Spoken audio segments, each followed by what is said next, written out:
The Arizona Diamondbacks are actually in on Alex Bregman? Apparently so, according to reports. We're going to talk about all of the rumors and how the Diamondbacks could actually afford it. We feel like it involves a Ketel Marte trade. We're talking about this in 30 seconds with our guy, Jesse Friedman. Don't you go anywhere.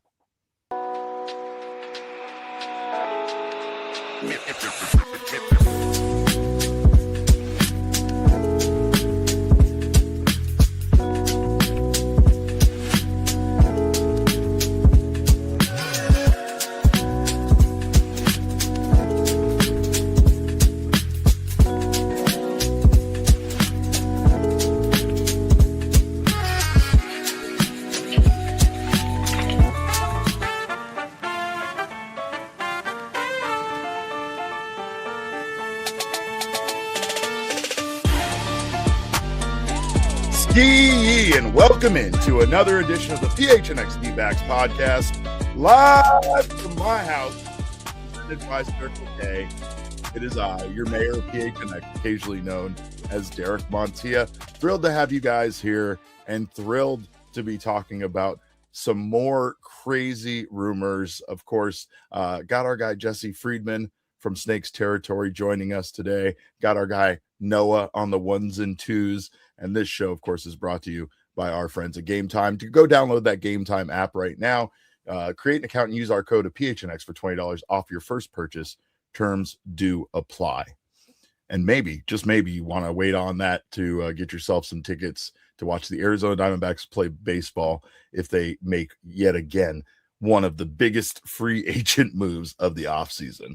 Let's go 3 for 3 in 3 consecutive years. Here to talk about it is our guy, the Thunderstick himself, the one and only Jesse Friedman.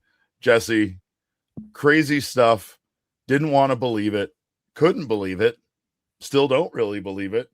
But according to multiple reports that we have here, apparently the Diamondbacks are the mystery team that are all in on free agent third baseman Alex Bregman. Don't really know how, and again, don't really know how to process it.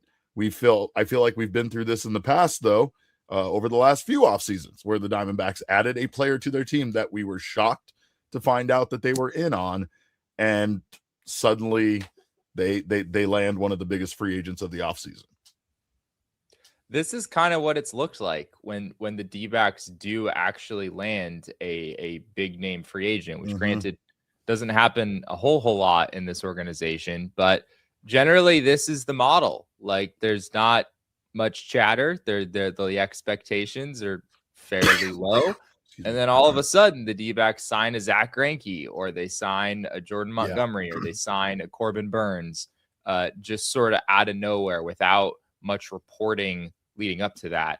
And I guess, there's definitely a lot of reporting that happened today.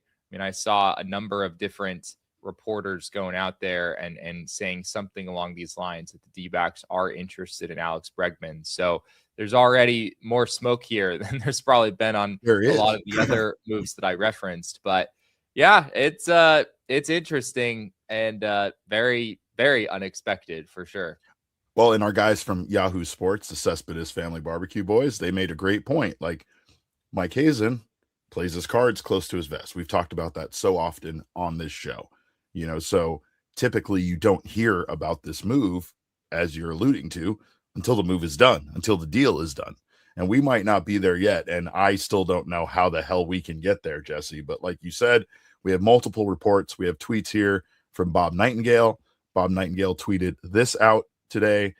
He said the Arizona Diamondbacks, or this was yesterday, the Arizona Diamondbacks have become a surprise entrant in the Alex Bregman sweepstakes and are kicking the tires on the possibility. The D-backs would certainly have the financial flexibility if they move second baseman Ketel Marte and could move third baseman Jordan Lawler to second base. That part, obviously interesting, something we've talked about, that the Diamondbacks would not have a huge problem finding a replacement for Ketel Marte over there at second, right here within the organization. Not to say that option would be as good as Ketel, but when you talk about a player of Alex Bregman's caliber, you have to be interested in the idea here that the Diamondbacks could get Bregman, and also this haul that some are saying that they could get from the Boston Red Sox. And Bob Nightingale isn't the only one reporting that, Jesse. We have John Heyman here backing up Bob Nightingale's reporting. John Heyman tweeted out yesterday the Diamondbacks have interest in Alex Bregman. It'll be interesting to see how this could affect the Ketel Marte trade talks, especially with Red Sox. Bob Nightingale first mentioned Bregman AZ link. We also had our guy Jared Carrabis, who went on MLB.com or went on the MLB network today and discussed this, and then did reveal that he said, go read the tea leaves on my Twitter page, and then just said, yes, it was the D-backs. So Jared Carrabis is saying, someone very close to the Boston Red Sox, that the Diamondbacks are in fact very, very in on Bregman. And all of this is incredible, Jesse, because obviously we know Alex Bregman's pedigree. We know how instrumental he has been to the success of the Astros and the World Series championships that they won, and just overall has been one of the best third basemen in the league. We've talked about so many deals, so many packages, so many teams interested in Ketel Marte, and none of it has made any sense until you start hearing this series of moves that would result in Alex Bregman essentially being picked up by the Diamondbacks on what sounds like is a longer-term deal than other teams are offering. Maybe not more money on an annual value salary basis, but overall, it sounds like the Diamondbacks could be getting ready to pay Alex Bregman a lot of money for a long time if this is the case with this deal. I think we've known for a while that if you trade Ketel Marte, yes, your pitching staff could maybe take a big step forward from what you could get back. And I think that would pretty clearly be the primary reason to do a trade like that. The D-backs pitching staff certainly needs help even still. But at the same time, I think there's been a sense that your offense is going to take a step back. I mean, sure, the D-backs have internal options in the infield, as you said, but there is a pretty big gap between Ketel Marte and, whatever you think Jordan Lawler is going to be capable of in 2026, or even someone who's a little more established like Blaze Alexander. I'm not sure he's necessarily proven himself as an everyday player in the big leagues at this point. Especially, I don't know if second base ever makes sense for Blaze Alexander, given that he has a cannon of an arm, and it just feels like it's kind of wasted if you have him on the right side of the infield. So, I honestly hadn't really considered this possibility somehow. No. I guess I should have, where the Diamondbacks go through and they do trade Ketel, but then they sort of try to backfill in kind of a more significant way, where they go out and get someone like an Alex Bregman. I guess the underlying assumption all along has just been that, sure, it'd be great if the D-backs get Alex Bregman, but they're not going to spend that kind of money this offseason. Yeah. And I still am not sure that they're going to, but it at least sounds like it's something that they're willing to consider. There's mutual interest, according to a report. He trains here in Scottsdale, Arizona. More than trains, has like a training team and a facility, likes it here, like many players do, and wants to spend more time in Arizona. It's one of our biggest recruiting tactics for this team, Jesse. I make jokes about that, and based on our time together, that I've made plenty of jokes about that in the past. But it's not really a joke. It's a wonderful place to live. We love Arizona. And also, for a baseball player, it's just so convenient to not have to be away from your family and away from your home for any significant period of time other than for a road trip. You're just here all year. And in some cases, players choose to make their homes here, even when they play for another team. Even when they play in Chicago and play here or play in Florida or play wherever, right? So Alex Bregman very much likes Arizona. That's at least what we're being told. And we like Alex Bregman. I mean, let's take a look here at his 2025 stats. As you can see, no rust here on this guy, average 273. I mean, this was kind of a down season there for him a little bit with the Red Sox. 18 home runs, 62 RBI, still an 821 OPS, still a 3.5 baseball WAR. And I mean, this is just last season, but overall, I mean, he's had some notable seasons in the past. He hit 31 home runs in 2018 with 103 RBI. In 2019, he had the best offensive season of his career. He hit nearly 300, hitting 296 with 41 home runs and 112 RBI. 2021, he did hit 300. He hit 307 with 31 RBI. He was the American League Championship Series MVP back in 2019. He has multiple Silver Slugger awards and multiple All-Star appearances. He is definitely on the back end of his career. I mean, he's not young. He's not exactly what the Diamondbacks said that they were going out to get, but there is a maneuver that we're going to talk about here involving a Ketel Marte trade that would definitely feel like the kind of move that makes you feel a lot better about trading Ketel, and you feel like this team did just not make baby steps forward, advancing towards being a contender, but made some serious leaps and bounds forward and have controllable young talent that could be the future of our starting rotation, right? So, but back to Bregman. The bigger question here is, we know what you're getting out of him, right? You're getting a great balance at the plate of power and contact. He's known for a high OPS. He has that clutch factor, what we've seen time and time again in the past. Plus, he's versatile. Third baseman, can also, play shortstop as well. Bats right, throws right. And just overall, a guy that would be an absolute clubhouse leader, not just a veteran that's there offering his experience. No offense to James McCann, but like the Diamondbacks having someone like McCann, right? This is a guy that would go out and lead on the field, would lead by example, would lead in the clubhouse, would just embody the championship competitive culture that the Astros put out there for years, and would bring that to the Diamondbacks and hopefully have it spread throughout, the clubhouse.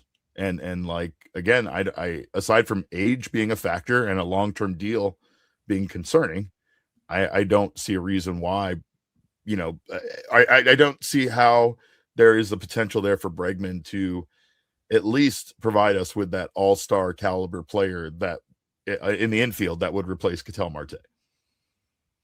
He's been really consistent. I mean, this past year, you showed the numbers. I mean, an 821 OPS, pretty close to his career norms. I know Alex Bregman did have a couple of insane seasons but way back in 2018 and 2019, where he was arguably the best player in baseball, certainly one of the best players in baseball at that point. He's not that guy anymore. I don't know if he's going to finish top 3 or top 5 for you in MVP voting, but he's still a very good player, just year in and year out. He missed about a month and a half this year with a quad injury, and he still went out there and put up 3.5 WAR, which is a pretty big number. And he just kind of does that every year. It was 4.1 last year on Baseball Reference. It was 4.9 the year before that, 4.5 the year before that. These are not MVP caliber numbers, but they're really solid. I mean, a 4 WAR player is basically a borderline all-star. And with Bregman, you feel really confident that he's just going to be able to deliver that for you year in and year out. So, regardless of the price tag, which I imagine we'll get to here in a second, he's a really good player, and he fits the Diamondbacks very well, whether they have Ketel Marte or they don't. This team still has some fairly big questions at third base in the long run, and bringing in Alex Bregman to be an anchor over there at that position, I mean, that would be a huge benefit to this team. How do we afford Alex Bregman, Jesse? No, seriously. How do we afford Alex Bregman? How are we even in talks here? What even is this? I don't even understand. Like, I understand this once again from the perspective that a long-term contract here for Alex Bregman could be structured in so many different ways. And perhaps he even gives the Diamondbacks a little bit of a discount. But I imagine it's not going to be much off of the projected amount of somewhere in the neighborhood of $155 to $170 million over 6 years, 7 years. And he's old. I'm old. I shouldn't be casting shade at him. He's not that old. He's not Derek Montilla old, but he's still one of those guys that do you really want to stretch that contract out that far? Perhaps deferrals are involved. Perhaps other things allow the Diamondbacks a bit more flexible financial flexibility here. I mean, I do feel like if Bregman is coming here, he doesn't just want to come here and ride off into the sunset because of how great Sedona is for its healing powers. I think, Jesse, he wants to come here and win. And again, a big part of that would have to be him somehow helping the team out in a way to figure this out financially. If the Diamondbacks do trade Ketel, which we're going to talk about all of those scenarios here in a little bit, but if they do trade Ketel, Ketel's contract is coming off of their, payroll. So there is that, right? That could definitely help with a Bregman deal, but $150 million to $170 million, Jesse. I mean, Uncle Ken has been so kind. I'm starting to think we're asking too much of this man. Yeah, it's a reasonable thought for sure. I really have no idea where Ken Kendrick stands on this. And what we heard from Nick Picoro last night in his story was that this is probably unlikely for the Diamondbacks, according to one of Nick's sources. But sure, they said the way that it happens is if Ken Kendrick decides that there's more spending power than what the team originally had in mind. It would have to be in that kind of special circumstance that we've seen Ken operate in at times. And who knows? I mean, Alex Bregman is also a Scott Boras client. We know what happened when Scott Boras called Ken Kendrick last year about Corbin Burns, and that obviously did turn into something. Maybe Scott Boras has a way of convincing Ken Kendrick to spend in a way that maybe other agents are not as successful at doing. But it's going to be significant. The estimates are anywhere from about 5 years to maybe somehow it gets up to 7. I think most likely 5 or 6 years. And you're probably looking at about 28 to 32, 34 million per year, something like that, which is a lot of money. I mean, it's a lot of money for anyone. And it is a lot of money for someone like Alex Bregman, who again is a very good player, but is not, at least on paper, he's not your prototypical middle of the lineup run producer, 40 homers. He's not that guy. He's very valuable. He does. He's a good defender at third base. He won a Gold Glove in 2024, and he's a well above average hitter. But it's not elite level stuff. He's kind of a tier below that. Well, and we know that the Boston Red Sox are all in on trying to bring him back. It feels like they are far closer to striking a deal with Bregman, and the Red Sox just have more money to spend overall. I talked about this on Monday's show because we got a question in the mailbag, Jesse, where someone was like, do you see us spending any money on a high dollar player? And I laughed the idea off. Like they're like, no, not in a million years did I see the Diamondbacks being all in on any kind of high dollar player once again. I feel like they've kind of been burned in the past on the past 2 seasons, so it would be a hard sell on Mr. Kendrick. And I also think that, again, they have needs that go far beyond one guy, as he once said about Ohtani, he's just one player. He's not the second coming. Maybe he was, but maybe he was wrong about that. Again, they just have so many needs, right? Like if they're going to spend a lot of money, great, but spread it around some. And go out and address all of your needs. Get yourself a Pete Fairbanks. Get yourself maybe even one of these more elite guys that unfortunately are no longer on the market. Like go spend your money in that kind of way and spread it around. I will also say though that Ha-Seong Kim just got paid $20 million for one season by the Braves. So when you talk about outrageous, yeah. So when you talk about Bregman's value being 28 to 32, I'm like, fine, you could convince me on that easily if you're talking about Kim getting that much money. But I think that it's just odd that it's come up. It's odd that there's suddenly so much to this story, and it just still feels so unlikely, unless Mike Hazen, as someone alluded to on Twitter, is in fact playing 4D chess here with the Boston Red Sox. And we're going to talk about that on the other side of this break. Don't you guys go anywhere. You're watching the PHNX Diamondbacks show.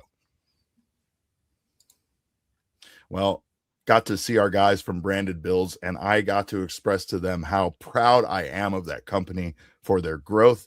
Branded Bills has just become a staple in the hat community. When I went to that Sun Devils versus U of A mess that they called the Territorial Cup, I went to a merch stand, and all I saw was wonderful Branded Bills hats everywhere. That's all I saw, not even another brand hat. So make sure to check out Branded Bills. If you are a company looking to make your brand stand apart from the crowd, you can look to Branded Bills to have them make you the best custom headwear you can find. I mean, their work is incredible. Also, if you're a hat aficionado like me, like Espo, like so many of us at PHNX, check out their website.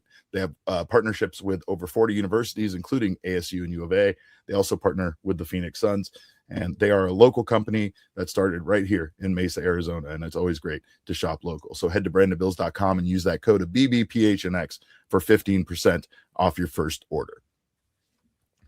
And if you're an Arizona sports fan, there is no better place to do your banking than Desert Financial Credit Union. It is the only place you can show off your team's spirit every time you make a purchase with branded debit cards featuring some of your favorite teams, including the Arizona Cardinals, Arizona State University, and Northern Arizona University. And let me tell you, I'm here in my home, and I'm here in my home thanks to Desert Financial. They got me started on my first mortgage. They got me in this home.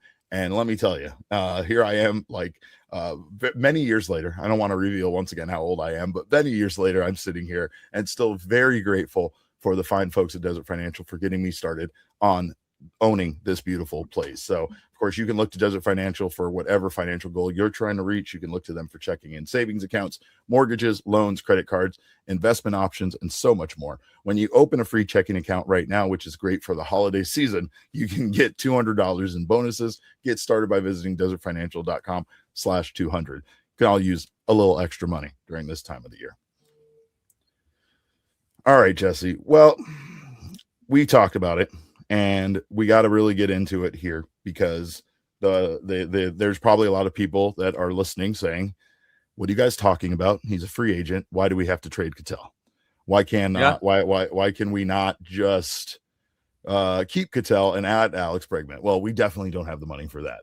That's one thing. Like I said earlier, trading Ketel Marte would take his contract off the books. His contract is not substantial, but it's not nothing, right? So the Diamondbacks would have more money to offer to someone like Bregman. But more importantly, the Boston Red Sox want Alex Bregman back probably more than they want to trade for Ketel Marte.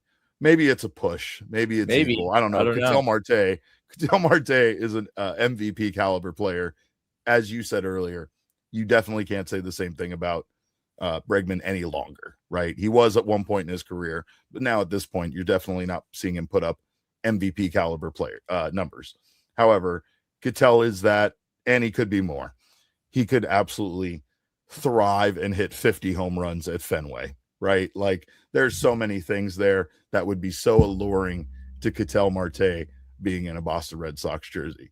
Plus, we saw his no trade clause the other day, Jesse. It had 5 teams, and the most significant team on there was the New York Yankees. So there's nothing that Boston Red Sox fans already love about Ketel more than the fact he hates the Yankees as much as they do, maybe even more. I don't know, but it's an interesting thing here. The Red Sox do have a tremendous interest in Bregman. That seems to be a priority for them. Not to say they're not trying to also make that move for Ketel. But if the Diamondbacks are somehow able to come in here and swoop in and make a move for Bregman and take him off the market, the Red Sox would desperately be seeking a star of Ketel Marte's caliber. And Mike Hazen might have Craig Breslow right where he wants him at that point. That might be the point where these trades that have been out there that have been kind of infuriating Red Sox fans might come to fruition, where the Red Sox give up entirely too much for Ketel Marte, and they do it kind of out of desperation in order to keep up with the other teams in the AL East, specifically what the Orioles are building over there and trying to put together. So again, I mean, and this isn't my idea. I can't take credit for this. We have this tweet here from Bergeron, Sean Bergeron here. He said the Diamondbacks signing Bregman to force the Red Sox hand into making a S-word Ketel Marte trade would be next level 4D chess. Mike Hazen shoving Craig Breslow into a locker. Jesse, I don't know if all of this would come to fruition or if this would necessarily be the case, but you have to admit here that we definitely have a case where this is true. And if the negotiations and talks are happening, there's a good chance that, the Diamondbacks are not only able to add a veteran in Bregman, but also get some of the Red Sox, not just pitching prospects, but someone like Peyton Toll, who kind of took the world by storm a bit last year and making his debut at a major league level and could very well be the future of a team's starting rotation. I do think the D-backs could maybe, I mean, this is pure speculation, but maybe the D-backs could kind of drive up the market for Alex Bregman. I mean, certainly any time another interest or another team shows interest and is serious about it, is willing to really talk numbers, then I imagine that could only make things more difficult for the Red Sox.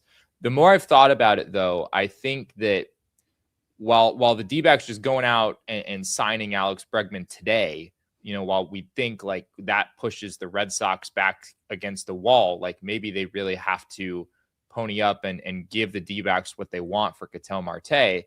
I'm not sure it necessarily works that way, because I think the D-backs would lose some leverage. If everybody around the league knows that the only way the D-backs can get Bregman is if they trade Ketel, then if they go out there and they get Bregman first, then everyone at that point is going to be like, all right, well, now they got to trade Ketel. Right. So there isn't a reason for me to pony up and meet their offer. Like they're kind of back. They're the ones backed against the wall at that point. Sure. So, that's a great point. That's a great point. Well, and I mean, again, the trade packages out there have also been really lofty, and that's the reason why I say that when it comes to Red Sox fans. I mean, they have a guy like Peyton Toll or Connolly early as a part of it. They also have Wilyer Abreu. There's also some untouchables. They have so many assets. They have so many assets, right? And they're all exactly what the Diamondbacks are looking for and need. They're guys that would fit in with the core that they currently have, and that's kind of what they're trying to build around. Is even if 2026 isn't the season that they're going to contend, they want to add the future of this team to Perdomo and Corbin and the rest of the young core. Maybe, extend Gabriel Moreno. I still don't know if we even want to see that based on the performances that we've seen out of him. But, again, just figure out who the core is. Plus, you can start building towards the future of this starting pitching rotation. You have some aging guys in there. You have guys that you're probably not going to bring back after their contracts are over almost indefinitely. And you kind of have a wild card there in Mike Soroka, who still has plenty of years ahead of him, right? Like he's 28 years old, so he could definitely find his way back to being a good to even great pitcher in Major League Baseball based on what we've seen out of him at one time in his career. But gamble there. We don't know what we're going to get out of Soroka. We don't know what we're going to get out of this rotation at all. Trading Ketel for a young guy is great, but again, even some of the trade packages, even if the D-backs were able to pull all of this off masterfully, it's still going to make people question if we got enough for Ketel, even if it infuriates and drives the Red Sox fan base insane, right? So, but I still I get relocating the money to Bregman. Maybe you're right. Maybe the trade for Ketel Marte has to happen out of necessity first before any further moves are made. And again, we know a lot of these deals happen behind the scenes, so it's very plausible that they could kind of get a loose handshake agreement with Bregman, and then once they kind of have him on board, they can figure out, what deal they're going to take for Ketel or whatever. Overall, though, this feels like the kind of thing that could shift the franchise significantly. It also could be a complete disaster. You know what I mean? And also true. it's going to hurt so much more to see Ketel go be like almost like what Mookie Betts was, moving from the Red Sox to the Dodgers and moving from us to the Red Sox. And I know that the Red Sox have been looking for that. guy, that replacement essentially for Mookie Betts, and Ketel Marte would absolutely be that. They've had some disasters with some of these things, with what happened last year with Devers and other things, right? So, I mean, the Red Sox are in the most competitive division in baseball. They have to try to do what they can to keep up, with those other teams. I don't know if they're going to be desperate enough to even consider anything like this. And in the end, I think that they would feel pretty, like it would be pretty bad, because not only would they lose the players they traded to the Diamondbacks for Ketel, but they would also essentially lose Bregman to the Diamondbacks. And it would almost feel overall like they also traded Bregman to the Diamondbacks. And if I was Craig Breslow, I would die before I let that happen. I would not in a million years have it look like at the end of the day, I also traded not only all these great young players, but Alex Bregman to the D-backs. I mean, I think from the D-backs perspective, like if you trade Ketel but you sign Alex Bregman, I mean, I'm not going to say D-backs fans are going to be universally happy about that. I mean, there are people out there who think Ketel Marte is probably their favorite player, and understandably so. He's very, very good at baseball and has been around this organization for a very long time. And it sucks as a fan of any team in sports when your team trades away a guy who's still, I don't know if we would say in his prime with Ketel, but like not far off his prime, even though he's 32 years old. I mean, he's still putting out MVP caliber type numbers.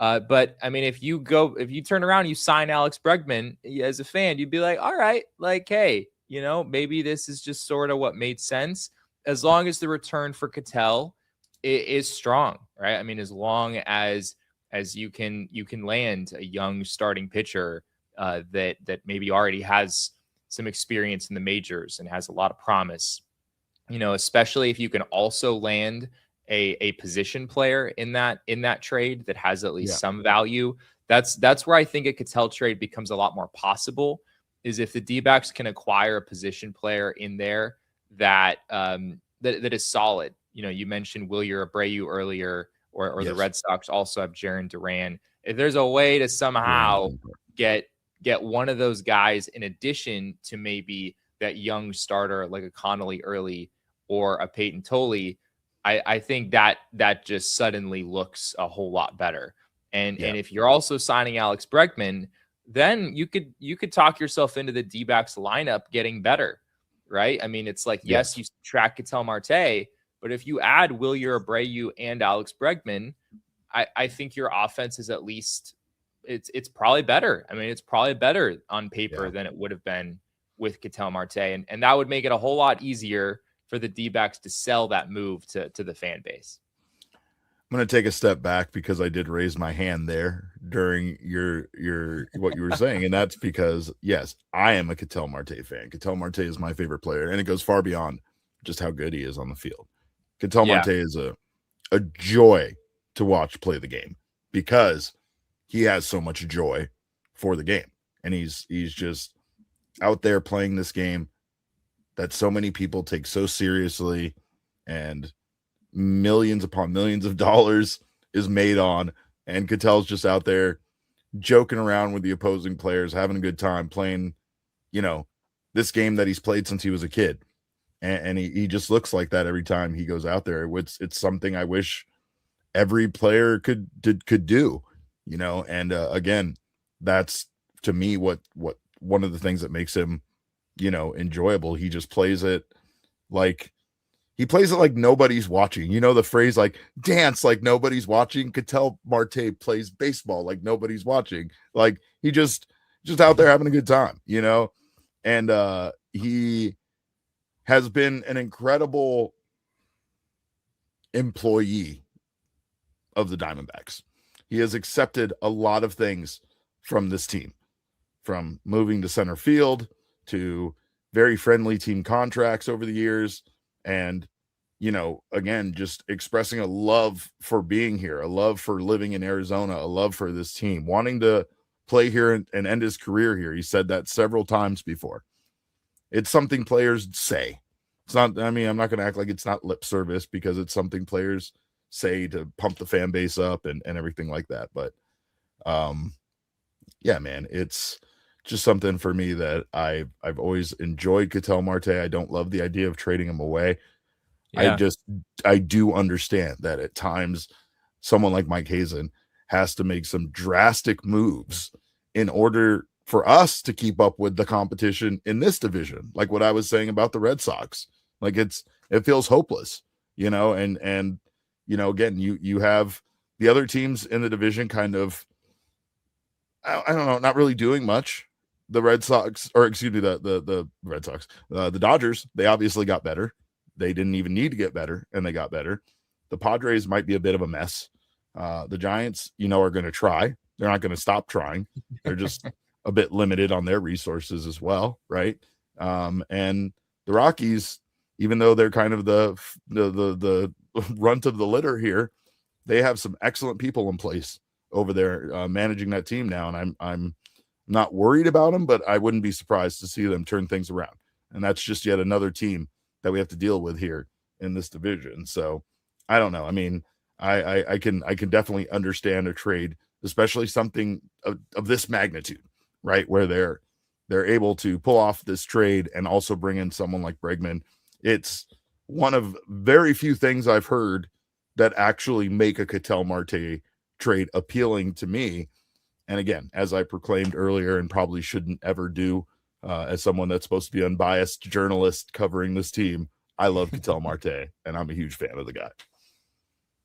Yeah, I think that I guess the alternative that you can have in your head, if you're a D-backs fan and you really want to hold on to Ketel Marte, which is totally understandable. I mean, I imagine that's probably where most people land. You don't have to do this thing with Bregman. I mean, what you could also do is keep Ketel Marte, and then instead of spending a bunch of money on Alex Bregman that you maybe weren't expecting to spend, you could spend a bunch of money on like a Framber Valdez, or, you could go out there and be aggressive in a similar way, but maybe you invest in a pitcher instead. I guess the challenge though is you're not, here you're only adding about maybe $10-15 million onto the books, right, theoretically, because you're removing Ketel's salary and then adding Bregman's. Whereas in that world, if you go sign a Framber Valdez, you're just straight up adding 30 million or whatever it is to your payroll. So, but I mean, it depends on how willing is Ken Kendrick to kind of up the spending. Something I just read here as we've been recording, Derek, is this from a Ken Rosenthal story. This is how his story starts. On Monday, a rival executive summed up the Arizona Diamondbacks offseason messaging thusly. Here's the quote. We have no money. We have no money. We have no money. ... Oh, Ken got aggressive. End quote. That is how another executive is describing the Diamondbacks. Oh, Jesse, I'm pumped now. I am pumped now. Let's go, Ken. Oh, shots on me, Ken. Let's go. I'm like, let's get somebody and then let's go to the bar. I know it's not the winter meetings, but we'll find a hotel bar to hang out at, and shots on me, because I know you're going to be broke after being aggressive once again. I honestly, can you imagine being Mike Hazen and trying to go to Ken Kendrick once again and being like, hey, so Scott called. See, but I think Scott just calls Ken. Scott just goes no, that's what I'm saying. No, at this point, right? You're probably right there. But could you imagine being Mike and trying to go to Ken Kendrick after the two objective failures that were the Jordan Montgomery signing, and no offense to Corbin Burns, because I really like him a lot. I'm not trying to say he's a failure, but it's hard to say it's a success considering the injury, right? So it would just be like different reasons that both of those signings could be considered like failures for this team and not working out, and then having to go to him again and try to convince him to once again spend more than he wanted to. Like that feels like a thankless task. That feels like again, just the worst kind of having to go to your parents and ask them for money after you told them off and said you were going to live your life on your own or whatever. But we're going to take a quick break. On the other side of this break, we're going to talk a little bit about some music because Jesse's a big music guy. We're going to talk about Michael Soroka's comments about music. That Jack Summers, he knows how to ask some questions that are definitely off the path, and I love it for him. So we're going to get to that on the other side of this break. Don't you go anywhere. You're watching the PHNX Diamondback Show. Well, Game Time is the service that you should be using. Jesse would tell you that it is a very aesthetically pleasing app, and he's not wrong about that. But it's also the app that will save you money on basketball tickets, save you money on going out there and watching this Phoenix Suns team that has become very fun to watch. And you can save on those last-minute ticket deals up to 60% off. Of course, you can also save even more using their zone deals where you just pick a section of the arena and they will do the rest of the work for you. And of course, if you want to check out what the view is going to look like, you can see what a panoramic view is going to be from your seat before you buy. And again, it's just a great app. Great app, has all the features you're looking for. All of your fees are there, so there's no surprises at checkout. And they also have you covered with the most flexible customer service policy in the ticketing industry. So take the guesswork out of buying NBA tickets with Game Time. Download the Game Time app, create an account, and use code PHNX for $20 off your first purchase. Terms to apply. Again, create an account and redeem code PHNX for $20 off your first purchase. Download the Game Time app today. And it is the season for over $80 million in prizes over there at Arizona Lottery. It is, of course, Carol's favorite place to stop and get scratchers at in Pluribus, and it is my favorite place to stop and get gifts this holiday season, not only for my friends and my coworkers, but for my wife. Makes great stocking stuffers for her. It also, of course, makes great last-minute tickets or last-minute gifts. Here's a tip. Just go buy some scratchers, have them on hand, and then if you don't end up needing to give them to anybody, now you have extra scratchers for yourself. Your past self bought your future self a gift. And right now there are 6 festive scratchers to choose from, including Cash Countdown that could win you up to $250,000, and Candy Cane Cash, which smells delightfully like peppermint. So do not miss out on getting some scratchers this holiday season. Love to play and spread holiday cheer with holiday scratchers from Arizona Lottery. Play and gift today. Must be 21 and over to play. Jesse, we got a chance to talk to Michael Soroka yesterday. It was great. I really like him. I like his attitude. I like a lot of the stuff he talked about. More importantly, he addressed, some of the injury concerns. He was very understanding about teams having concerns with his past and with the unfortunate string of injuries that he's experienced over his career. Did sound like he's figured some things out to kind of help him stay healthy, and it did seem like that was a focus of his. But a focus of Jack Summers, your pal, your co-host over there at Snakes Territory, was to ask him about his musical taste. That's because Michael, or Mike, we still haven't figured that out. He was Mike before, and he's Michael now, according to reports. But Michael had a very lovely setup. We've criticized at times athletes' setups when they join us via Zoom. We all were stranded in our homes during the pandemic. I thought we all figured out how to have a decent, home background or at least a wall to be in front of. But that's not the case all the time. Michael's setup, very aesthetically pleasing. We're talking about the Game Time app being aesthetically pleasing. His background right here, right? He had guitars on the wall. He had all sorts of stuff.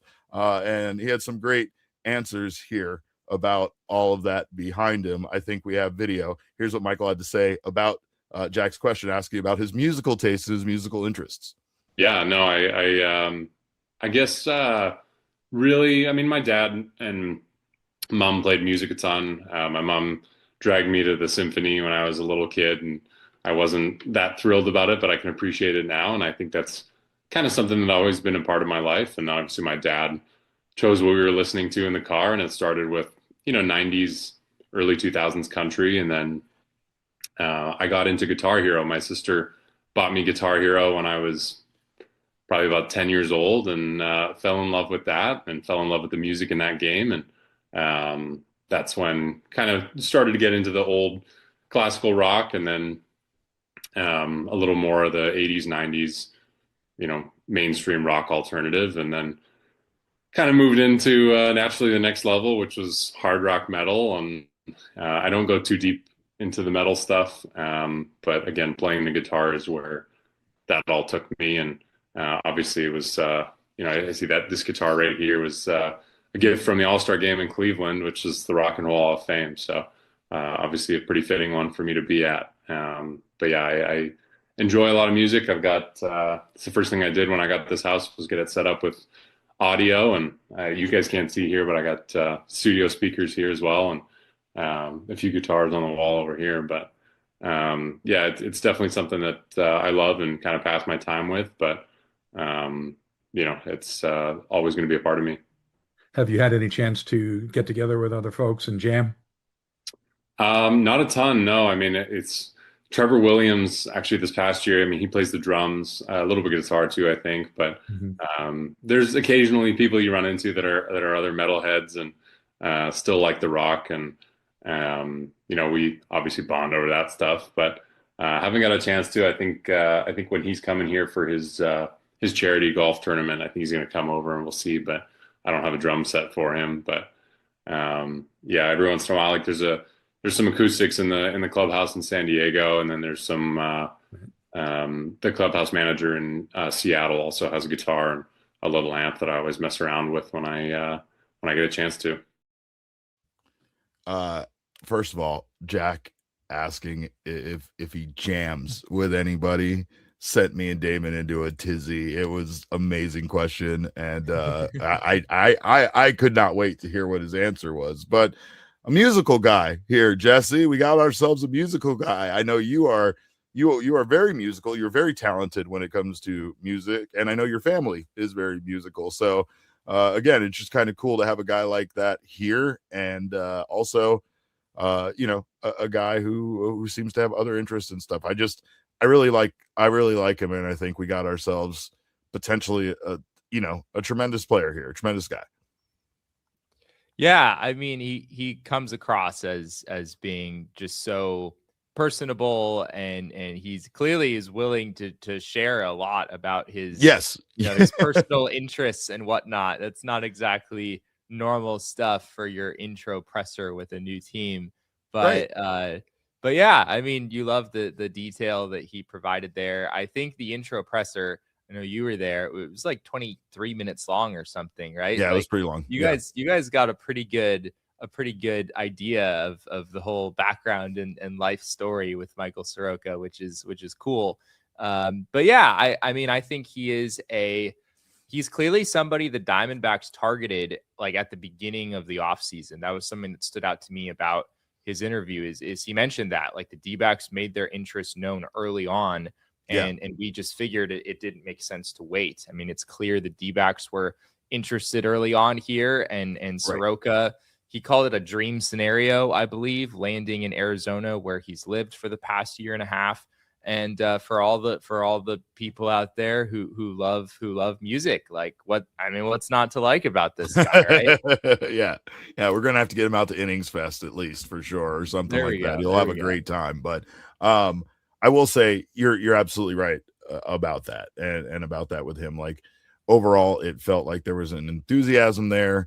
And I mean, again, that enthusiasm sometimes displays itself in the way of how excited he was to speak to us and have this introductory press conference. Mike Hazen said that he was a priority of theirs this offseason when the offseason started. So, and not only that, but he also said that they've been trying to get Soroka in the past. Like Hazen talked about that. And when Mike was told that, he was kind of surprised. He actually seemed to not know that until we brought it up in the press conference that this team has been interested in him, not just this offseason, but in the past. So it makes sense because sometimes there's just something a guy has that you believe in, and you know that once they get healthy and once they kind of get back on track, that they could absolutely be that pitcher that they were in the past for sure, But again, I've never felt older than when he talked about learning from music and learning how to play the guitar through Guitar Hero. Now, I learned how to play the guitar through Guitar Hero, but I did that at age 32. He, meanwhile, was 10 years old, apparently, when he did that. And it makes me feel ancient. But hey, any way that you can get started on music, right? Like that's the point of stuff like that, is it is a gateway to you enjoying playing enough that you actually do become a musician.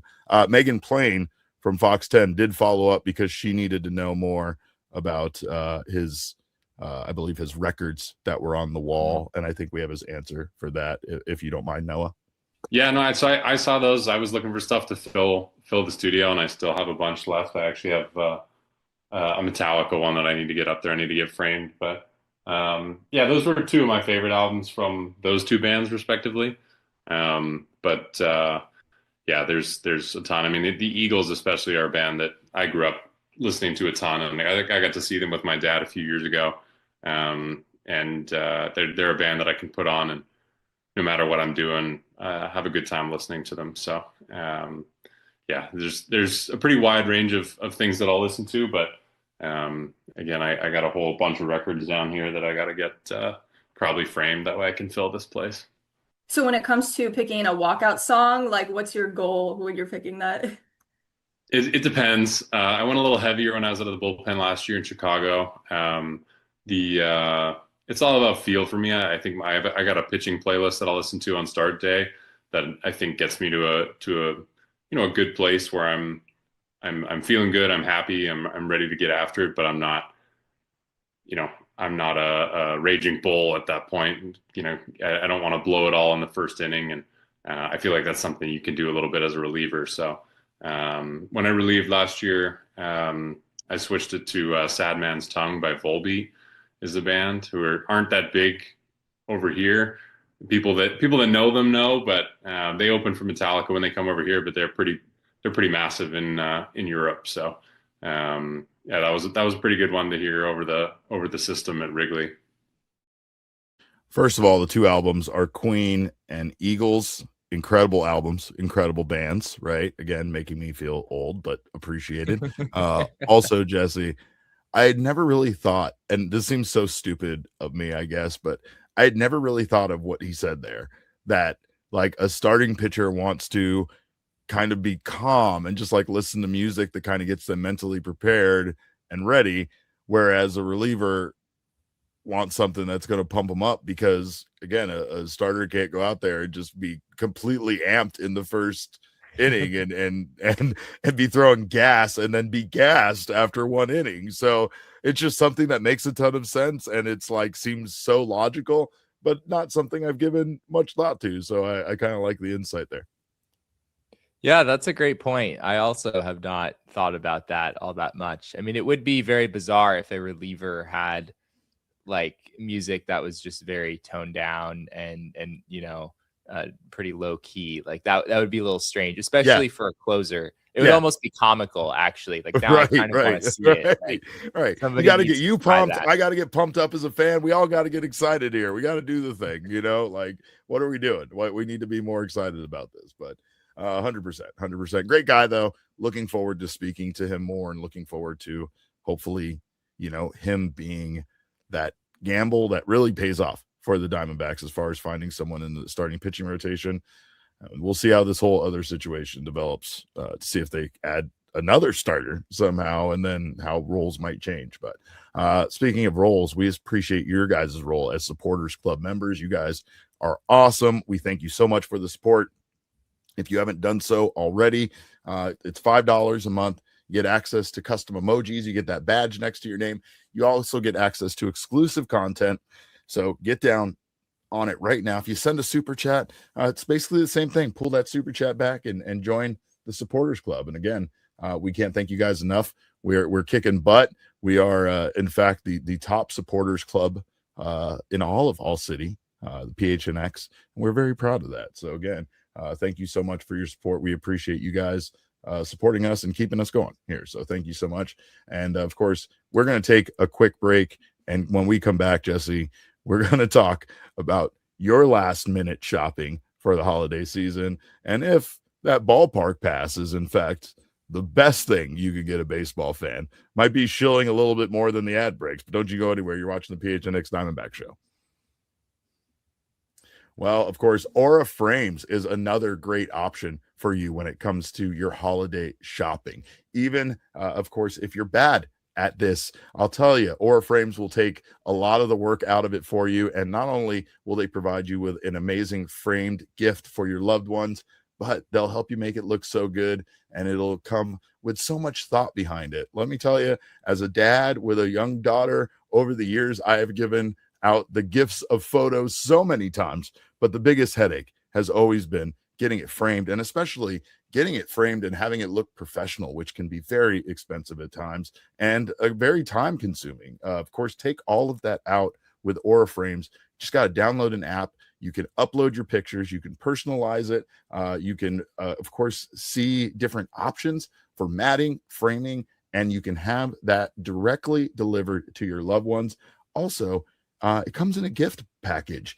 Every single gift box is included in every single frame, comes packaged in a premium gift box with no price tag. And again, it'll be wonderful for your loved ones this holiday season. You can't wrap togetherness, but you can frame it. So for a limited time right now, save on the perfect gift by visiting auraframes.com to get $35 off Aura's best-selling Carver matte frames, named #1 by Wirecutter by using promo code PHNX at checkout. That's AURA frames.com, promo code PHNX. The deal is exclusive to listeners, and frames do sell out fast. So order yours now to get it in time for the holidays. Support the show by mentioning us at checkout. Terms and conditions do apply. And we know pickleball is taking over, and Chicken and Pickle is taking over the West Valley. It is the place for you to go to not only enjoy their wonderful indoor and outdoor pickleball courts, have yourself a great time playing a fun game, but also it has all of the space you need this holiday season for you to get together with your friends, your loved ones, your family, your coworkers, and have plenty of space for you guys all to meet with some great food, great drinks, and great entertainment. They have, of course, all sorts of TVs outside. They have all sorts of fun things to do. They have yard games everywhere. And of course, they have plenty of pickleball courts. So, and even if your pickleball skills are questionable, you can still go there. You can learn how to play the game. You can have yourself a great time. They are serving up good times and good food in their restaurant out there, Chicken and Pickle at 9330 West Hannah Lane in Glendale. It's a gigantic facility out there at Westgate. You can't miss it. Family-friendly fun awaits. Visit chickenandpickle.com to plan your visit today. And Jesse, before we get out of here, we got to talk about the Ballpark Pass and the Arizona Diamondbacks once again giving fans the best present that they can give someone, especially procrastinators like you. It's such an easy gift to grab someone. I know the ad break is over. I know I sound like a shill right now. I promise the Diamondbacks are not paying me for this, but it's just an overall thought, right? Like sometimes, especially, I feel like we have a lot of wonderful women who watch this show, who love baseball, and they also have a husband in their life that might be very hard to shop for. And the more I think about it, the more I look at how much things are cost around this world right now. Things are so expensive. I was trying to buy a vacuum, and it was going to cost me like $579. It was unbelievable, Jesse. I'm not spending that much on something to pick up dog hair around my home. I refuse to. But then I thought, like, you can't even really get maybe a video game system these days for the low cost of the Ballpark Pass. Like, it's just such a great value. And I feel like in this life of consumers and shopping and products and buying people useless things that they don't really need, there really is no better gift you can give like a sports fan or a baseball fan than the gift of being able to just casually go watch baseball at Chase Field anytime because they have the Ballpark Pass. And I mean, not really feel guilty about not going when they don't feel like going, because overall it didn't cost that much. And it's just one of the best deals in all of sports.